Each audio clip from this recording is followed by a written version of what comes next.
Hey guys, welcome to the next tutorial of ethical hacking and penetration testing via Kali Linux. So in this tutorial, we will be discussing about the SQL injection.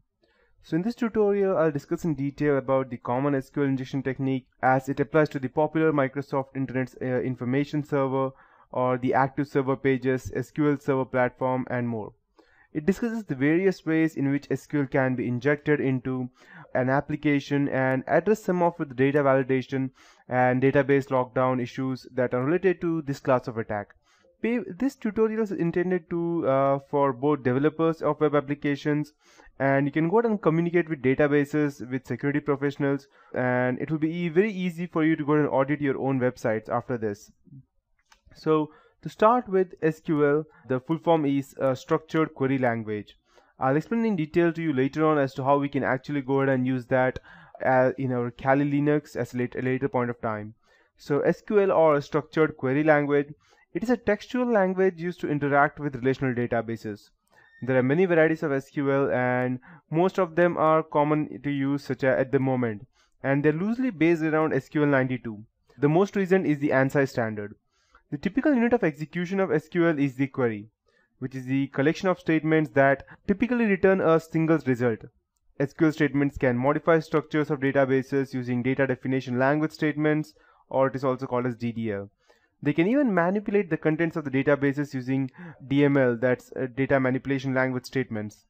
And in this tutorial, I'll be specifically discussing about the transact SQL, the dialect of SQL used by the Microsoft SQL Server, which we will go ahead and later use through our Kali Linux with the help of SQL map to go ahead and penetrate into different types of websites.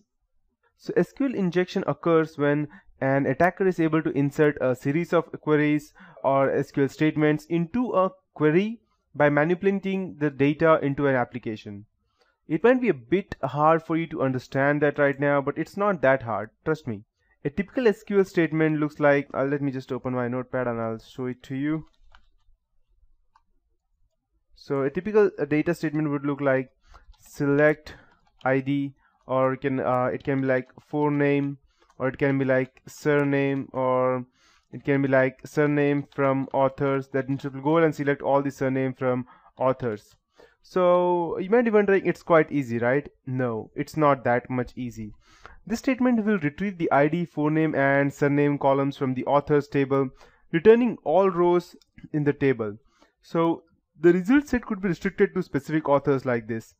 If you want to search any kind of specific people, then you could go ahead and search something like this,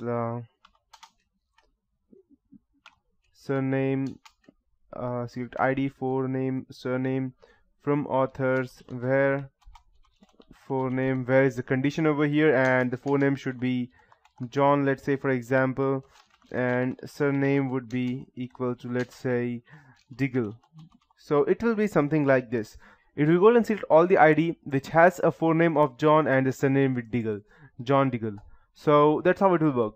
So an important point to note here is that the string levels or string retrievals John and Smith are delimited with single quotes. Presuming that the forename and surname fields are being gathered from the user supplied unit, an attacker might be able to inject some SQL into this query by inputting values into the application. So one could do something like forename equals to jo query n, and you can type surname equals to Diggle. So you can do something like this. So this query string then goes ahead and becomes like you need to go ahead and search over here, but over here there would be an extra apostrophe like over here in John. So when the database attempts to run this query, it will 100% return an error because it will go ahead and check that John has three quotes over here, which it will not accept because it will either accept this specific as one forename or this specific as one forename, but it cannot go ahead and read a single word which has 3 quotes in it. So the reason for this is that insertion of single quote character, it breaks out the single quote delimited data. The bit database then tries to execute HN and failed. If the attacker specified input like this, let's say for example, I'll show you one more thing, and he can go ahead and do something like drop table authors hyphen hyphen and surname would be blank.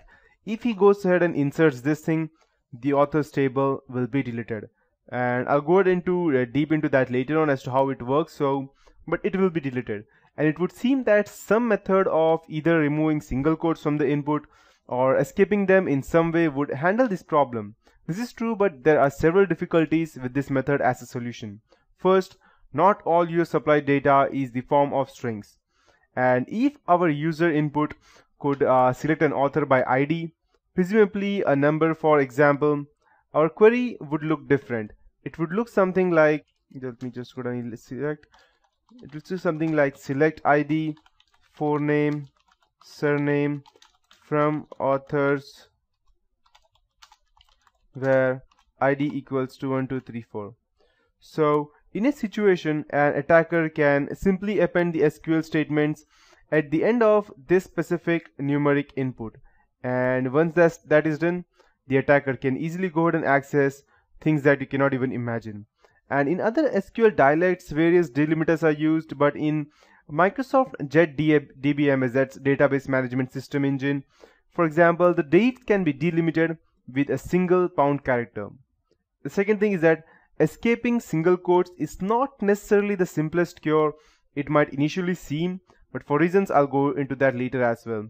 So I will illustrate these points in further detail by using a sample active server pages, that's ASP login page, which accesses a SQL server database and attempts to authenticate access to some fictional application. So this is just a simple technique from my end so that people can actually go ahead and see how much their website is vulnerable. So attackers normally go ahead and inject these queries into the URL. So anything over here that can be inserted through the internet or the intranet is dangerous. This is the way how they go ahead and inject and destroy different types of databases. And trust me guys, it's not even a bit secure, because if the person who's actually going ahead and trying to access your let's say system by using an SQL injection, he can straight away go ahead and get multiple usernames and along with the passwords and the databases, and once he goes ahead and gets that, he can go ahead and gather any kind of information, everything from their birth date to their card numbers depending upon which website do you have and everything. So yeah, that's how it works, and that's it guys for this tutorial. In the next tutorial I'll be continuing in depth with the SQL injection.